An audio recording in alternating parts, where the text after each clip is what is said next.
Okay, welcome back to Stanley Parable. Today we are going to do the opposite of what the narrator said. Let's see what happens.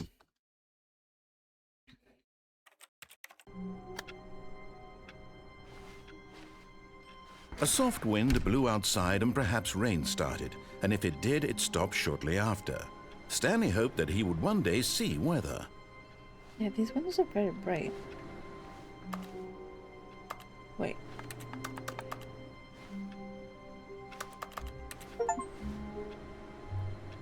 You can't. Oh! Yeah, I was trying to jump.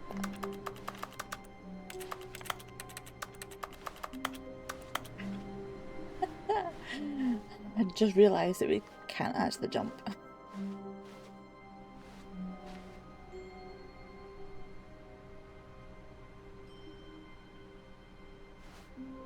Things changed. Things feel wrong.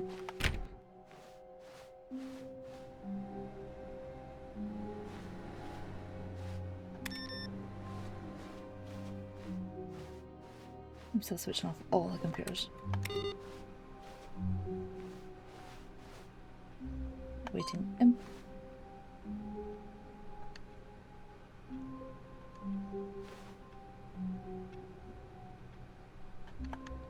What? Okay.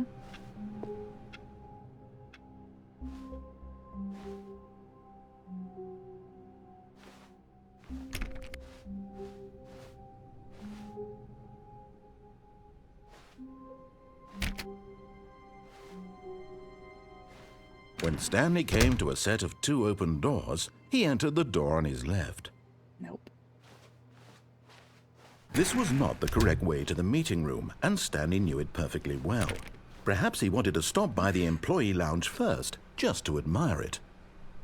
Nope. Now I've got to touch all these doors. I want to switch it off. I need to.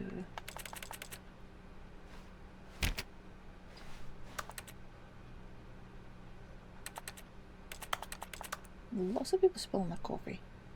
That stuff is expensive. That's pretty. Ooh, oh. Ah, yes, truly a room worth admiring. It had really been worth the detour after all, just to spend a few moments here in this immaculate, beautifully constructed room. Stanley simply stood here, drinking it all in.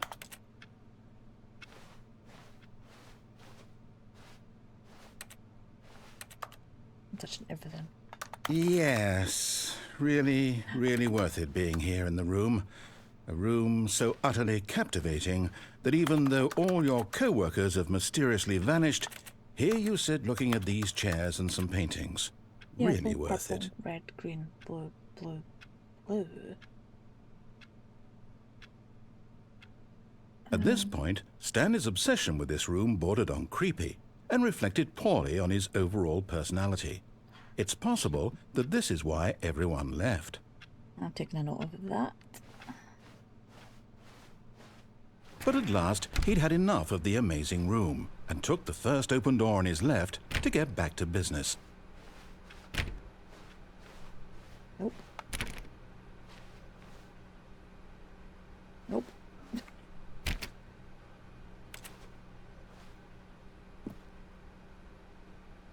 Stanley was so bad at following directions, it's incredible he wasn't fired years ago. I'm really good at following directions. Do not lie. If you're lying, stop right now. No.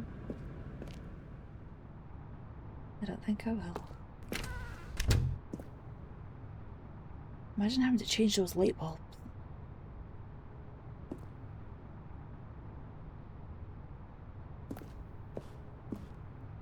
Do not jump from cargo lift while while in motion. Will cause death. Penalty of misuse. $1,000. 1,000 for jumping off the cargo lift. $5,000. You can't pay it if you're dead.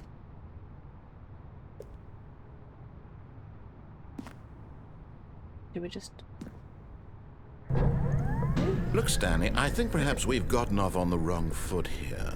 I'm not your enemy, really, I'm not. I realize that investing your trust in someone else can be difficult, but the fact is that the story has been about nothing but you all this time. There's someone you've been neglecting, Stanley. Someone you've forgotten about. Please, stop trying to make every decision by yourself. Now, I'm not asking for me, I'm asking for her. Who? Who, her? This is it, Stanley. Your chance to redeem yourself. To put your work aside. To let her back into your life. She's been waiting. Who? If it's my wife, divorce. Much easier.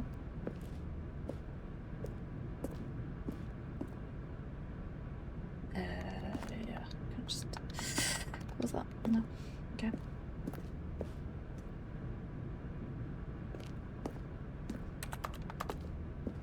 Yeah, worth trying. Okay, everything's just dark.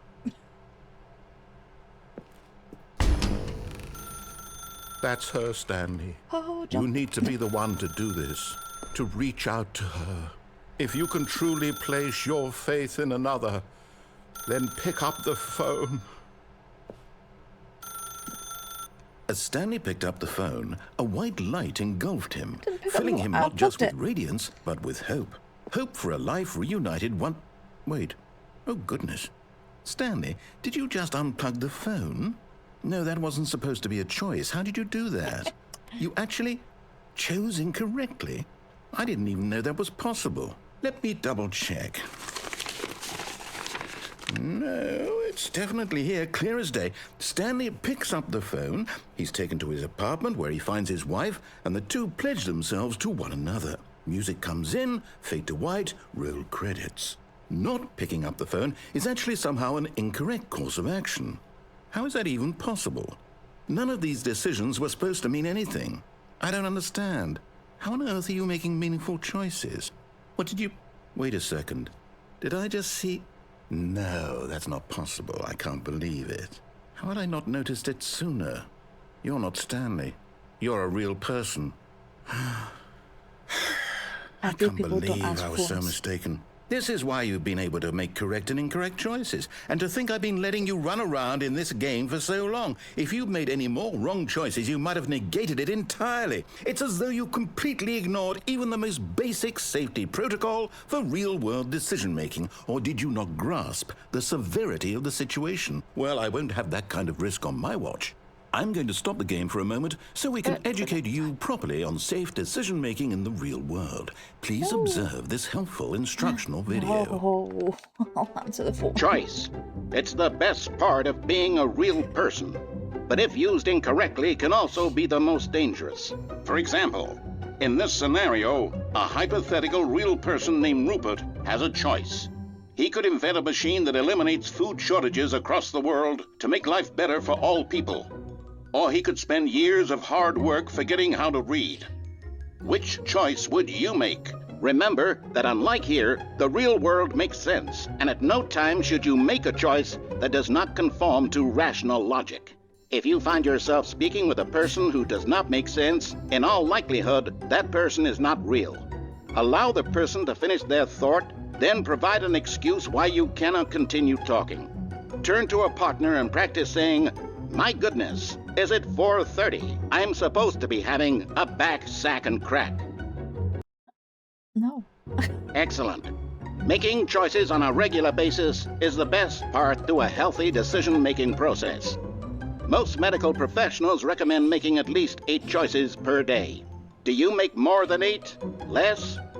And finally, if you begin to wonder if your choices are actually meaningful and whether you'll ever make a significant contribution to the world, just remember that in the vast infiniteness of space, your thoughts and problems are materially insignificant, and the feeling should subside. At this time, your instructor will guide you in an exercise to test and reinforce the material covered in this video. Ah, Welcome back. You may have noticed that this room has begun to deteriorate as a result of narrative contradiction. But not to worry. Now that you're properly informed on good decision-making, we're going to revisit a choice you made just a few minutes ago and see what the correct thing to do would have been. This way, please. I can't move. I can't move. Ah, there we go.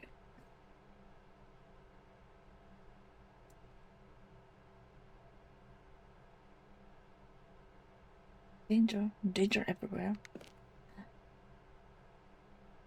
Yeah.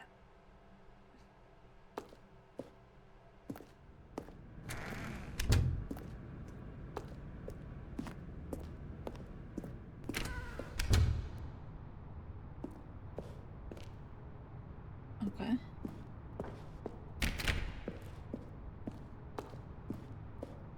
Oh, why is it? Now that we know your choices are meaningful, we can't have you jumping off the platform and dying. Imagine the main character dying senselessly halfway through the story. That story would make no sense at all. We just need to get you home as soon as possible before the narrative contradiction gets any worse. Unfortunately, it seems this place is not well equipped to deal with reality. Fine.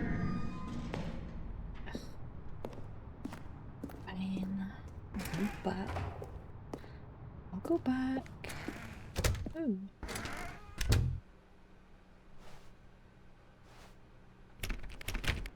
Okay, I go this way now.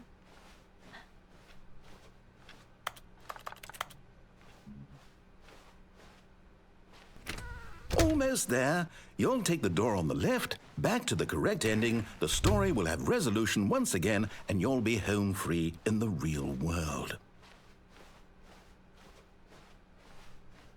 Now remember, all you need to do is behave exactly as Stanley would. That means choosing responsibly and always putting the story first. I'm quite sure you'll be up to the task. Just follow my lead and you'll be fine. All right.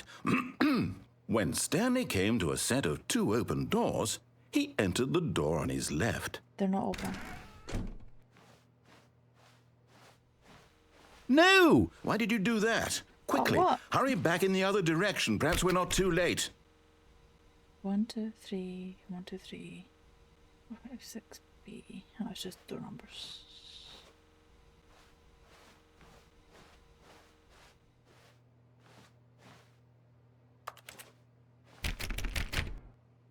No, but I don't want to.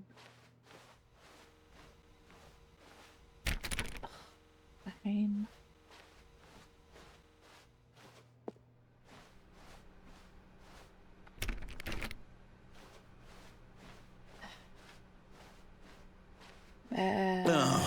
It's ruined.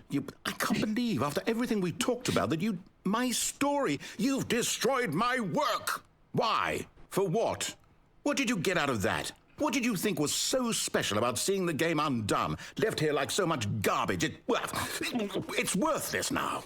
And what am I supposed to do? Even if there were a way to continue, would it be worth it? To know that my story is now incorrect? How can I go back to that? I can't erase that knowledge. I'll have to live with it forever, reliving its impossibility forever. I couldn't live that way. Is it better to shut the game down entirely? To willingly destroy all of my work? I don't know. What's the answer? What do I do? What do I do? What do I... No, I have to. I have to shut the game down. I have to. I have to. Oh no. Oh, okay.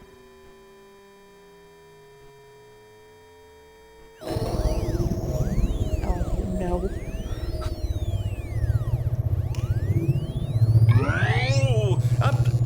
I'm here. I'm still here. Here in this pile of rubbish. With you. You. Who thought you were so clever. Now look where we are. My entire game is destroyed. It was the only thing in the world that was mine, and you've run it into the ground. What, did you think that would be funny? You just had to see?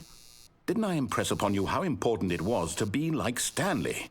He actually knows how to do what I tell him to. He understands that if I say to do something, there's a damn good reason for it. That thought hadn't even occurred to you, had it? That there's a world outside of you? You're a child. Oh, No, I'm my not. story. If you'd just gone through the door on the left, you would have seen it. There was a whole underground facility. You would have destroyed it and been victorious. It would have been so perfect. I worked so hard on it. I tried so hard to make it behave exactly as Stanley would. That means choosing responsibly and always putting the story first. I'm quite sure you'll be up to the task. Just follow my lead and you'll be fine. All right. When Stanley came to a set of 2 open doors, he entered the door on his left. No! Why did you do that? Quickly, hurry back. Oh no. Behave No. exactly as Stanley would. That means choosing responsibly and always putting the story first. I'm quite sure you'll be up to the task. Just follow my lead and you'll be fine. All right. When Stanley came to a set of 2 open doors, he entered the door on his left.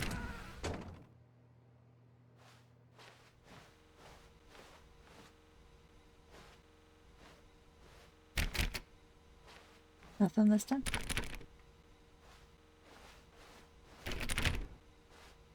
Wow.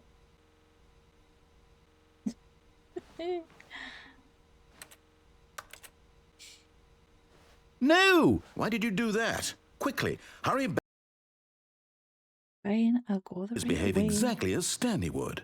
That means choosing responsibly and always putting the story first. I'm quite sure you'll be up to the task. Just follow my lead and you'll be fine. All right. When Stanley came to a set of 2 open doors, he entered the door on his left. I'm not happy. There. Happy? Because I'm not. Yet there was not a single person here either. Feeling a wave of disbelief, Stanley decided to go up to his boss's office, hoping he might find an answer there.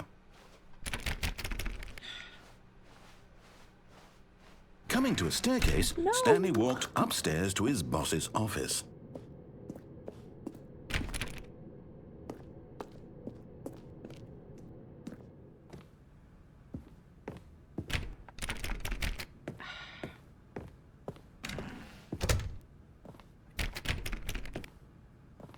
Ooh. This is, different. Stepping inside his manager's office, Stanley was once again stunned to discover not an indication of any human life. Shocked, unraveled, Stanley wondered in disbelief who orchestrated this, Wonder. until he saw the door with a voice receiver next to it. Surely behind this door lay all the answers to his questions. And beyond all probability, he knew the passcode. He had seen it on his boss's computer just last week. Night Shark 115. Was this the code to open the door? Would it still work? There was only one way to find out. Stanley had been trained never to speak up, but now he would draw from within himself the courage to face the unknown. He drew a sharp breath and then spoke the code.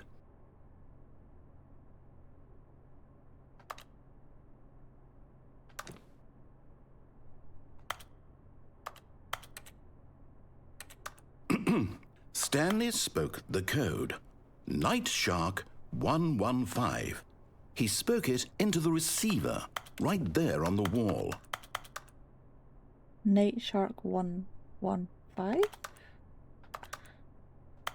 I'm sorry, is there a problem? You didn't mishear me, did you? Please speak the code into the receiver.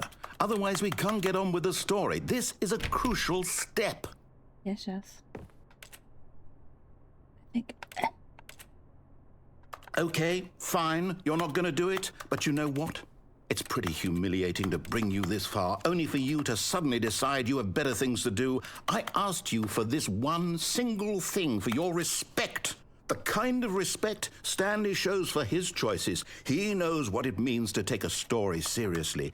If you didn't want to see what I had to show you, then why did you come here? You had a choice, you know. You could have gone through the door on the right. You could have done whatever the hell you wanted over there. Why did you come this way? Speak. Say something to me. Explain yourself, you coward. You... When Stanley came to a set of 2 open doors, he entered the door on his left. No, Stanley, don't do it. Stanley? Hello? Are you... Is everything okay? Stanley, please. I need you to make a choice. No, I need you Stanley. to walk No. through the door. Are you listening to me? Can you hear me? Is everything all right? Stanley, this is important. The story needs you. It needs you to make a decision. It cannot exist without you. Do you understand me? Whatever choice you make is just fine. They're both correct. You cannot be wrong here. We can work together. I'll accept whatever you do. I simply need you to take that step forward, please.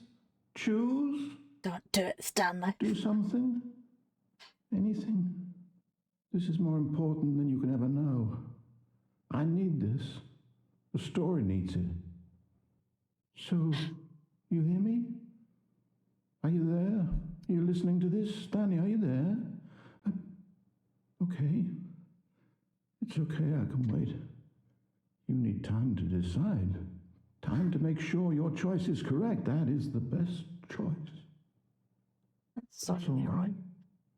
I'll wait for you to decide what's the right thing to do. Take as much time as you need.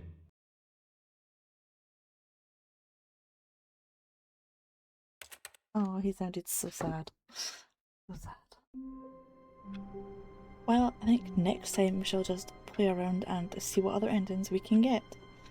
But that was Stanley Parable. Bad ending? Good ending? The not following the rules ending? Whichever one. I'll see you in the next video.